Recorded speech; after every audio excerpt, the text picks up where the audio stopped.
Olá, sou eu aqui de novo, Cláudio Martins, e dou as boas-vindas a você que está aqui no meu canal Neurociência e Hipnose. E se você ainda não me acompanha nas redes sociais, a rede social que eu mais uso é o Instagram, onde você pode me encontrar através do seguinte endereço, @claudio.hipnoseclínica.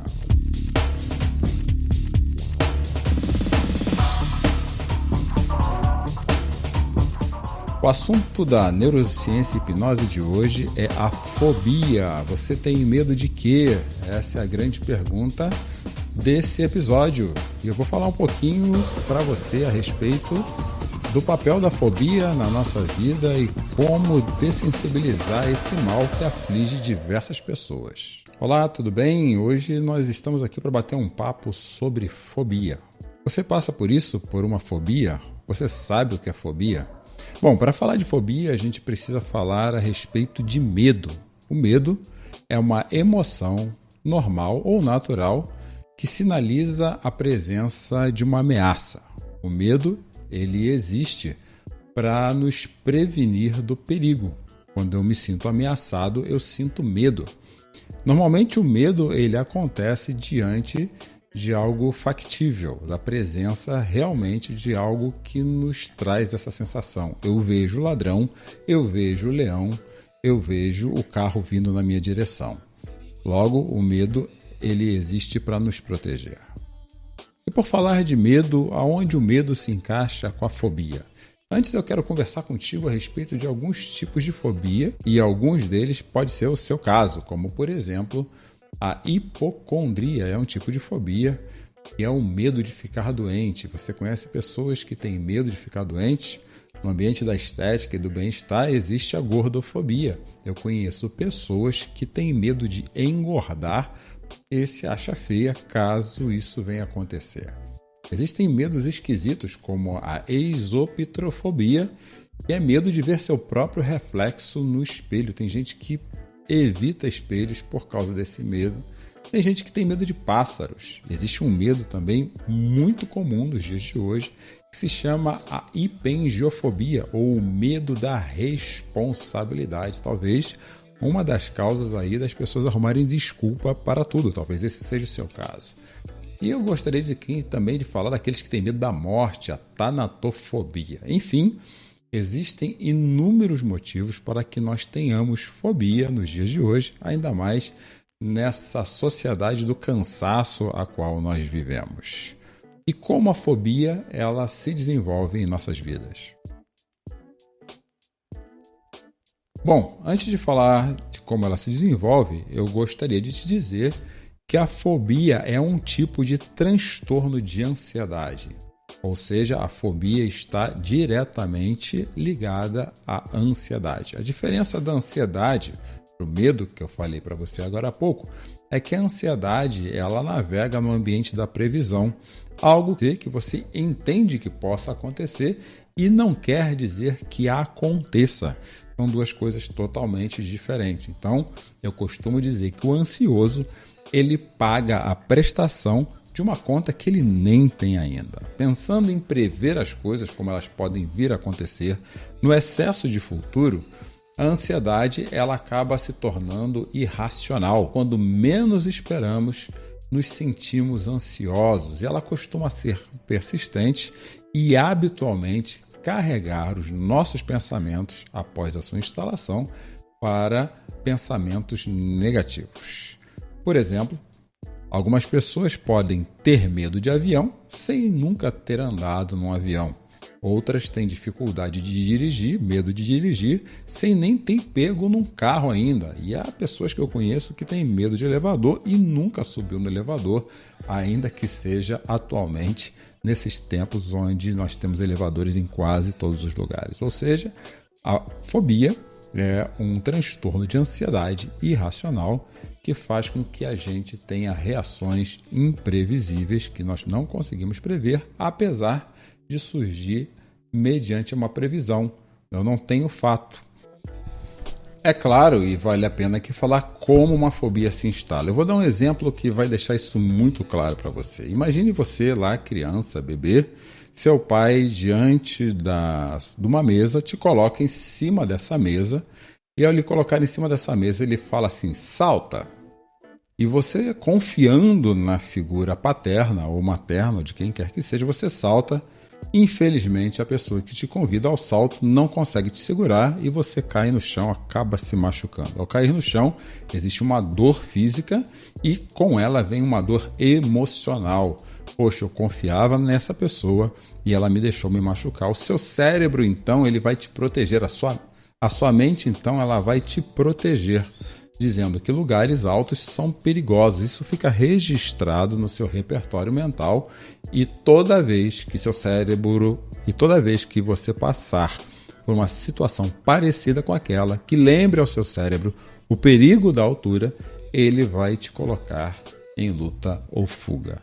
Normalmente há 2 caminhos para que fobias sejam instaladas. O primeiro é uma emoção intensa como essa, a outra é a repetição de uma fala ou de alguma situação, principalmente quando ela vem por parte de uma pessoa que você dê valor.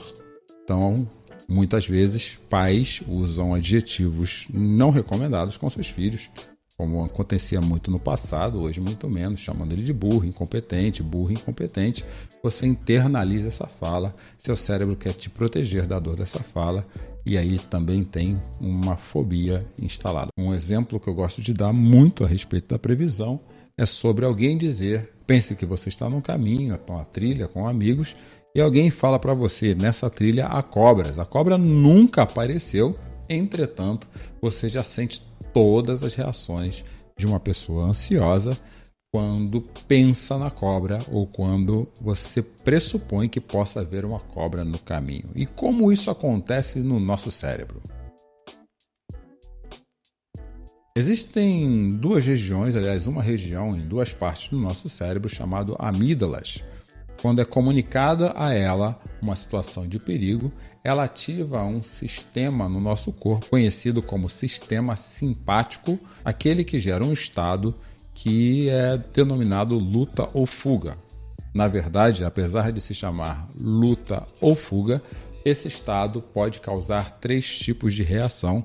A primeira situação é paralisação total. Sabe quando você trava diante de um susto, não sabe se corre ou se fica? É justamente as suas amígdalas disparando o seu sistema simpático, te preparando diante de uma ameaça iminente.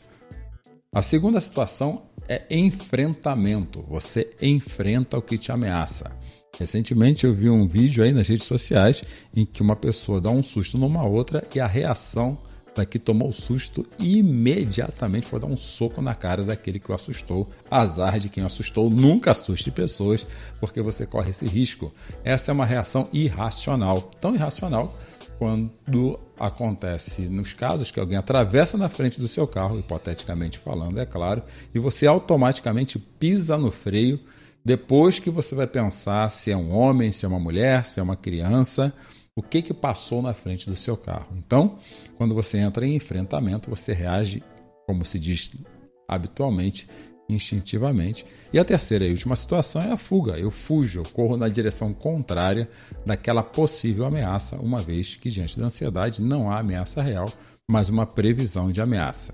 Então, toda a fobia é disparada por um transtorno de ansiedade. Esse transtorno de ansiedade vem mediante uma previsão. Essa previsão nos coloca em luta ou fuga, causando alguma dessas situações. E aí vem a pergunta, como tratar a fobia? Bom, a fobia ela pode ser tratada sim, de maneira medicamentosa em certos casos, mas o que define se uma fobia precisa ser tratada ou não é o grau de prejuízo que ela traz para a nossa funcionalidade. Há pessoas que têm fobia de avião e ainda assim conseguem enfrentar um voo, seja curto ou longo. Entretanto, há pessoas que não podem nem pensar em avião, que suas mãos começam a suar, seu coração acelerar, sua respiração curta, aquela sensação ruim que vai sair do seu corpo, as mãos transpirarem, características de quem entra em luta ou fuga. Ainda assim, falando de psicoterapia, não mais de medicação, e psicoterapia são ferramentas terapêuticas, a TCC, ou a terapia cognitivo-comportamental, não é a única, mas costuma ser a mais recomendada. Isso porque a TCC propõe que diante das nossas fobias, nós tenhamos uma dessensibilização do objeto da fobia. Se eu tenho medo ou fobia de insetos, eu preciso dessensibilizar a presença desses insetos a ponto de não sentir mais nada ou não entrar em luta ou fuga. Logo, a dessensibilização sistemática, ela propõe que ela vá tendo uma exposição gradual, lógico, acompanhada por um psicoterapeuta diante do objeto da sua fobia. E como isso se relaciona à hipnose? Se você não sabe, agora fica sabendo. A hipnose, ela traz efeitos muito rápidos diante daqueles que se propõem a vivenciar a ferramenta. A hipnose não é terapia. A hipnose é uma ferramenta de apoio terapêutico.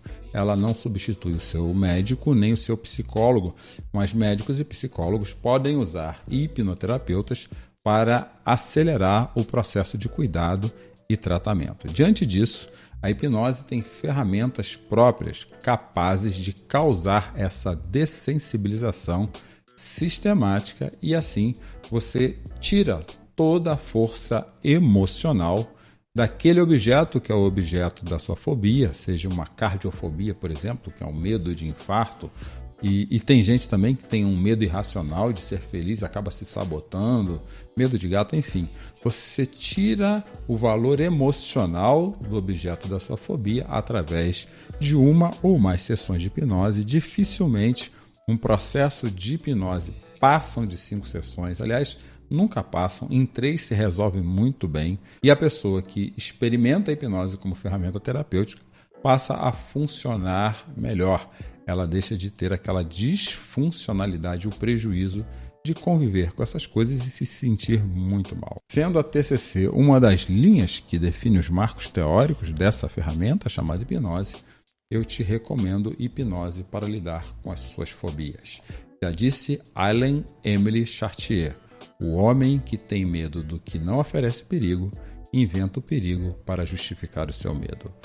Que tal você parar de justificar o seu medo, ir fazer comigo algumas sessões de hipnose, ter uma vida mais funcional e assim mais qualidade de vida? Aqui sou eu indo, Cláudio Martins, e não deixa de visitar minha rede social lá, o Instagram, claudio.hipnoseclínica, e também deixar seu comentário a respeito desse episódio de neurociência e hipnose. Um grande abraço.